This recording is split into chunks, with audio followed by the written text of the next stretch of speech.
नमस्कार मित्रों, एक बार और आपका स्वागत है। इस वीडियो में हमारी चर्चा का विषय है जीवन के हर कर्तव्य को निभाते हुए की गई ईश्वर की याद ही सर्वोत्तम याद है। एक बार नारद जी ने विष्णु जी से पूछा, दुनिया में आपको सबसे ज्यादा कौन याद करता है? उत्तर में विष्णु जी ने कहा, एक किसान है जो दिन भर खेत में खेती करता है और बीच में मुझे याद कर लेता है। नारद जी हैरान रह गए, क्योंकि वो तो पूरा दिन नारायण नारायण करते विष्णु जी को याद करते हैं। इस बात को समझने के लिए नारद जी भेष बदलकर किसान के पास जाते हैं और जांचते हैं कि वह कितनी बार भगवान को याद करता है। परीक्षण से पता चलता है कि उसने दिन में केवल 3 बार भगवान को याद किया। नारद जी लौटकर विष्णु जी के पास आते हैं और कहते हैं कि किसान ने आपको केवल 3 बार याद किया और मैं तो आपको दिन भर याद करता हूं। क्या मेरी याद सबसे ज्यादा नहीं गिनी जानी चाहिए? तब विष्णु जी ने नारद को तेल से भरा एक कटोरा दिया और कहा कि वह इस कटोरे को अपने हाथ में लेकर पूरे ब्रह्मांड में घूमकर वापस आए, लेकिन ध्यान रहे कि कटोरे में से तेल बिल्कुल न गिरे। नारद जी ने विष्णु जी के कहने अनुसार तेल से भरा कटोरा लेकर सारे ब्रह्मांड का चक्कर लगाया और विष्णु जी के पास वापस लौट आए। विष्णु जी ने पूछा कि अब तुम बताओ, तुमने मुझे कितनी बार याद किया? नारद जी ने उत्तर दिया, मेरा पूरा ध्यान तेल पर था, इसलिए आज मैं आपको एक बार भी याद नहीं कर पाया। तब हंसकर विष्णु जी बोले, जो मुझे अपना कर्तव्य निष्ठा से निभाते हुए याद करते हैं वही याद श्रेष्ठ है, वो ही सच्चा कर्मयोगी है। श्रीमद् भगवत गीता के 3 अध्याय का सार रूप में यही संदेश है कि निष्ठा से कर्म करते रहना, साक्षी होकर गृहस्थी संभालना, लोभ से मुक्त रहकर वफादारी से हर कर्तव्य को निभाना और मुझे याद करना, यही सच्चा कर्मयोग है। ईश्वर की याद में किया गया हर कर्म श्रेष्ठ ही होता है।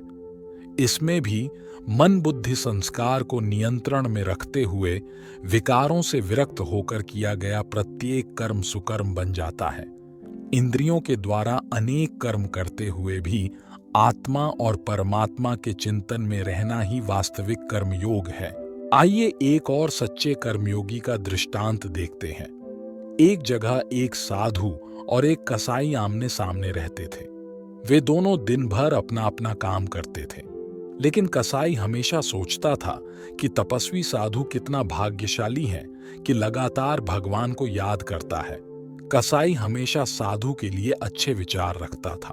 वह समय समय पर साधु के सत्संग में बैठकर अच्छी बातें भी सुना करता था। दूसरी ओर तपस्वी हमेशा कसाई के जीवन को देख उसकी निंदा करता था और उसकी बुराइयों का चिंतन करता था। जब उन दोनों की मृत्यु हो गई तो धर्मराज ने तपस्वी से पूछा, तुमने कौन से अच्छे कर्म किए हैं? तपस्वी ने उत्तर दिया, मेरे सामने रहने वाला कसाई बहुत बुरा काम कर रहा था। आपको इस पापी को नरक में भेजना चाहिए। धर्मराज ने फिर तपस्वी से पूछा, तुम कसाई की बात करना छोड़ो, तुम्हारे द्वारा किए गए कर्मों की बात करो। फिर भी साधु कसाई की बात करता रहा। जब धर्मराज ने कसाई से वही प्रश्न पूछा तो उसने उत्तर दिया कि मेरा तो व्यवसाय खराब था, लेकिन साधु की अच्छी अच्छी बातें सुनकर जीवन में उतारने का प्रयत्न जरूर करता था। दिल से भगवान से माफी भी मांगता था। परिणाम यह हुआ कि धर्मराज ने साधु को नर्क और कसाई को स्वर्ग भेज दिया।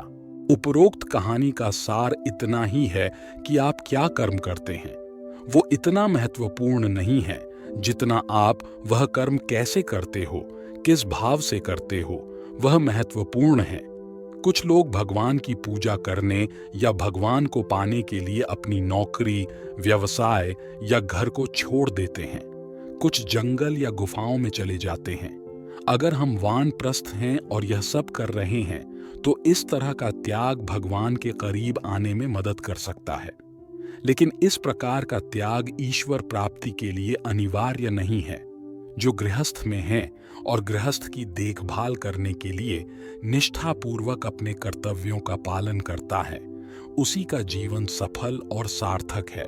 चंद्रगुप्त को प्रशिक्षित और तैयार करने वाले चाणक्य से किसी ने जब पूछा कि आप चंद्रगुप्त को राजा क्यों बनाना चाहते हैं, जबकि आप स्वयं हर तरह से राजा बनने योग्य हैं, चाणक्य ने कहा, राजा सामाजिक जीवन वाला, पत्नी, पुत्र, पुत्रियों से एवं धन संपत्ति से संपन्न अनुभवी गृहस्थ व्यक्ति होना चाहिए, ताकि वह सबके दुख को समझ सके, लोगों के साथ ठीक से पेश आ सके और न्याय कर सके। मैं सन्यासी हूं, इसलिए इस पद के लिए योग्य नहीं हूं। जिस राजा का परिवार नहीं है, वह प्रजा की समस्या को क्या समझेगा। भगवान ने हमें इस धरती पर सक्रिय रहने, गृहस्थ की देखभाल करते विश्व नाटक में पार्ट बजाने के लिए भेजा है। मानव जीवन का लक्ष्य श्रेष्ठ कर्म करके जीवन को सार्थक बनाना है, सत्कर्मों की राशि जमा करके अगले जन्मों को सुधारना है।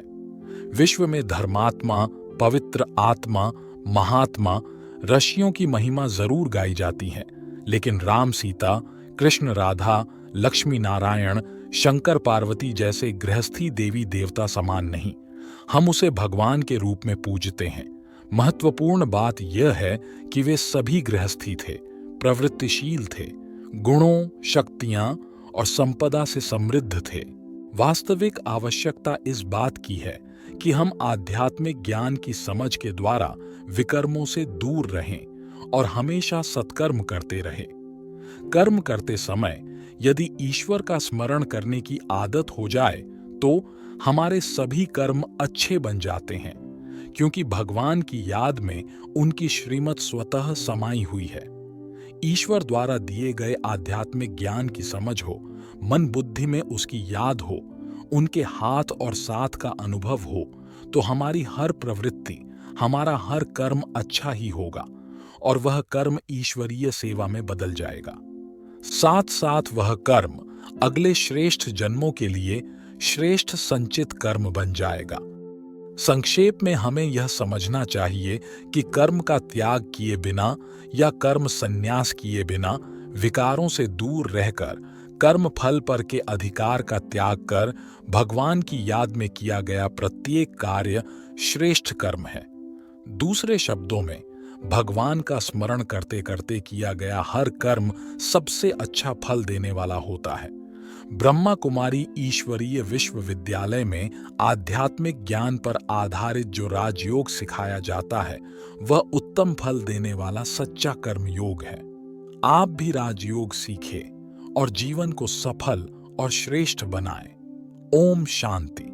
मित्रों, आज की हमारी ये प्रस्तुति आपको कैसी लगी? कमेंट्स में जरूर बताइएगा, और अगर आप हमारी चैनल पर नए हैं तो सब्सक्राइब अवश्य कीजिएगा। तो मिलते हैं अगली वीडियो में। धन्यवाद। नमस्कार।